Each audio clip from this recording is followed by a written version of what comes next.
Assalamualaikum warahmatullahi wabarakatuh. Kami dari kelompok 10 beranggotakan Juhari, Ahmad Midi, Sugita, Tazlian Nur, dan Meliana. Dalam hal ini kami dari kelompok 10 ingin presentasi mata kuliah Sistem Informasi Manajemen yang kami ringkas dari bab 8 dan bab 12.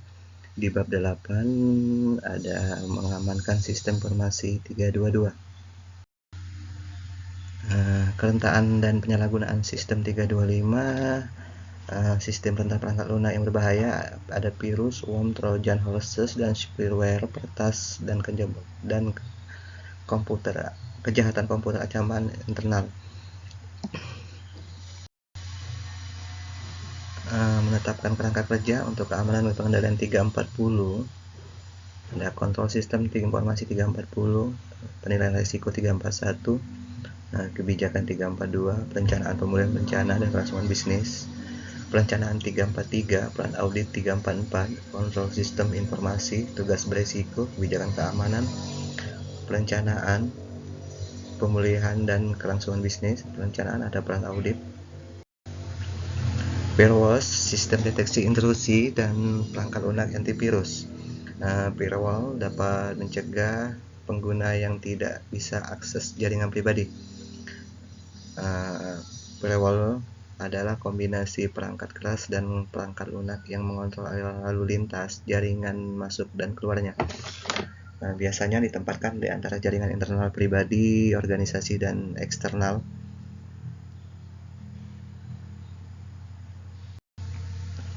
Firewall bertindak sebagai penjaga gerbang yang memeriksa kredensial setiap pengguna sebelum akses ke jaringan. Firewall bisa mengidentifikasi nama, IP alamat, aplikasi, dan karakteristik kritis lainnya dari lalu lintas masuk. Itu memeriksa informasi ini terhadap aturan akses yang telah diprogram ke dalam sistem oleh administrator jaringan. Firewall dapat mencegah tidak sah komunikasi ke dalam dan luar negeri. Sistem deteksi intrusi. Selain firewall, vendor keamanan komersial kini menyediakan intrusi alat deteksi.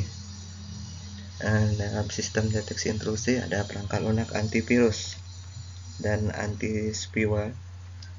Ini adalah rencana teknologi pertahanan untuk individu dan bisnis. Perangkat lunak antivirus mencegah, mendeteksi, dan menghapus malware termasuk virus komputer, uang komputer, trojan horse, spyware, dan adware. Sistem manajemen ancaman terpadu. Sistem manajemen ancaman terpadu ini untuk membantu para bisnis mengurangi biaya dan meningkatkan pengelolaan. Vendor keamanan menggabungkan berbagai alat keamanan menjadi salah satu, termasuk firewall 348, bagian kedua infrastruktur teknologi informasi jaringan pribadi virtual. Produk manajemen keamanan yang komprehensif ini disebut sebagai sistem manajemen ancaman terpadu atau UTM. Awalnya sistem ini hanya untuk ditujukan ke usaha kecil dan menengah, namun bisa untuk semua untuk jaringan.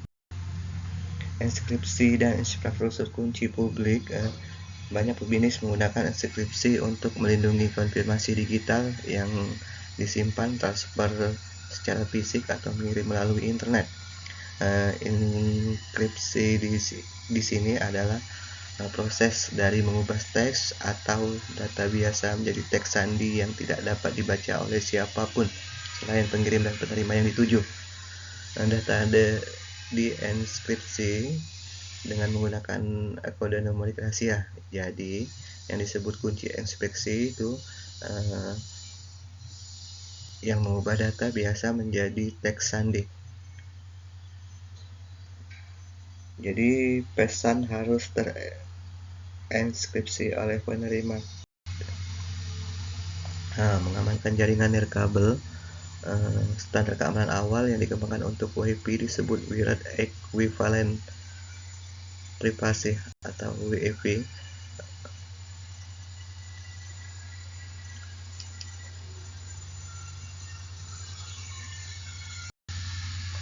memastikan ketersediaan sistem, ada controlling network traffic. Di sini DPI memeriksa file, data, dan memilah materi online dengan prioritas rendah saat menugaskan prioritas lebih tinggi. Berdasarkan prioritas yang telah ditetapkan oleh operator jaringan, maka diputuskan apakah data tersebut dapat dilanjutkan ke tujuannya atau harus diblokir atau ditunda. Yang kedua ada outsourcing keamanan. Fungsi ini adalah sebagai penyedia layanan keamanan terkelola yang gunanya untuk memantau aktivitas jaringan dan melakukan pengujian kerentanan dan deteksi intrusi. Baik, itu dari bab 8. Untuk di bab 12 ini dalam sistem pengambilan keputusan di sistem informasi manajemen. Kegiatan manajemen itu ada kegiatan pemasaran, produksi dan operasional, dan keuangan, personalia, akuntansi, dan ADM. Sistem informasi manajemen dasar ada sistem informasi keuangan, informasi manufaktur atau produksi, sistem informasi pemasaran, sistem informasi personalia, sistem informasi lainnya. SIM sebagai sistem penunjang keputusan di sini adalah sejalan dengan tingkat pekerjaan dalam organisasi dalam hierarkis pengerjaan informasi diklasifikasikan. Pertama ada pengelolaan transaksi, yaitu untuk tingkat paling bawah, perencanaan dan pengawasan untuk tingkat kedua, perencanaan dan pengawasan manajemen untuk tingkat ketiga, perencanaan strategi untuk tingkat puncak. Model-model dasar dari sudut pandang hierarkisnya, model pengelolaan transaksi atau MPT di sini untuk mendukung operasional kegiatan harian organisasi.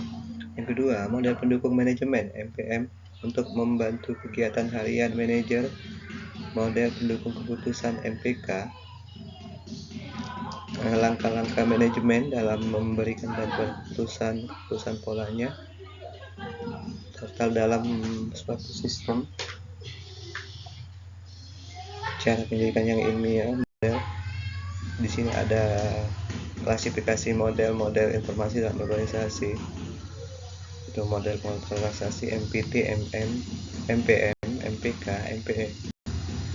Sistem keputusan yang diprogramkan itu ada keputusan yang diprogramkan, sistem informasi yang diprogramkan, ilmu manajemen dan aturan keputusan.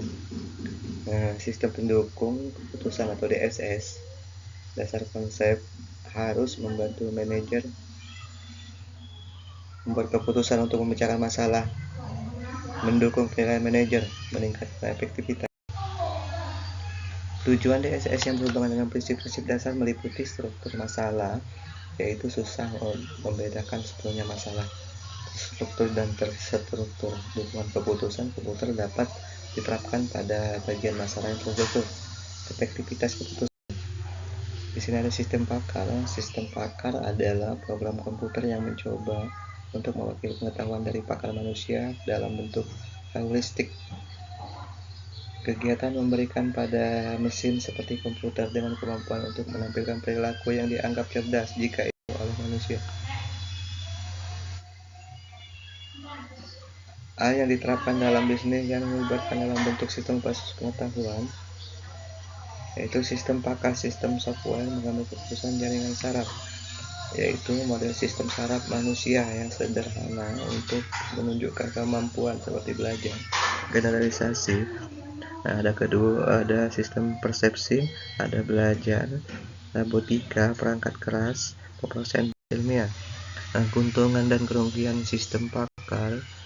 Keuntungan sistem pakar bagi manajer itu bisa memperbaiki kemampuan untuk mempertimbangkan lebih banyak alternatif, menerapkan logika yang lebih tinggi, menyediakan lebih. Itu ada kerugian dan kelemahan sistem pakar. Sistem ini kerugiannya tidak dapat menegani pengetahuan yang tidak konsisten. Sistem ini tidak dapat menerapkan penilaian dan instruksi yang penting saat memecahkan masalah. Kunci menuju perkembangan sistem pakar akan berhasil ada 5, yaitu koordinasi pengembangan sistem pakar, definisi masalah, perhatikan kelayakan legalnya untuk memperhatikan, gunakan teknik-teknik manajemen, Baik, itulah presentasi dari kelompok 10 yang dibahas pada bab 8, itu tentang mengamankan sistem. Yang ke-12, bab 12 itu pengambilan keputusan. Terima kasih dari kami kelompok 10, kami akhiri. Wassalamualaikum warahmatullahi wabarakatuh. Terima kasih.